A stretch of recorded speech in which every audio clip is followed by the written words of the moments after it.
Et bonjour à tous dans une nouvelle vidéo d'Alexander Ultimate sur les Indestructibles 3 et ce qu'on peut s'attendre à voir dans le film. Déjà, à la fin du premier film qui est sorti en 2004, c'est-à-dire 20 ans maintenant que le temps passe vite, on a tous vu toute cette scène du démolisseur. Bonjour, je suis le démolisseur. J'ai mis longtemps à faire mon trou, mais c'est fini, c'est le bout du tunnel. Je viens déclarer la guerre à la paix et au bonheur. Bientôt le monde entier tremblera devant moi. Où on le revoit brièvement 14 ans après dans Indestructible 2, en train de faire exploser la banque, d'aspirer les billets, d'aspirer Monsieur Indestructible, un petit combat. Les premières 5 minutes du film sont consacrées à lui. J'étais énormément déçu parce qu'on a attendu 14 ans pour voir le démolisseur. Comme je l'ai dit, on le voit 5 minutes, puis après la suite du film, on la connaît.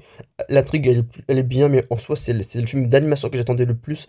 La suite, car pour l'âge de glace, je pensais qu'on s'arrêterait au 3, je pensais même pas qu'il y avait un 4, ni même à 5. Je sais que j'axe pas mal les Indestructibles 3 sur le démolisseur parce que en soi on l'a vu dans le premier mais on l'a pas vu en live action parce que en soi il est dans les jeux parce qu'en soi il y a un jeu qui s'appelle Les Indestructibles, la terrible attaque du démolisseur qui est sorti en 2007 sur PC, sur PS, PS2 je crois, la GameCube Advanced.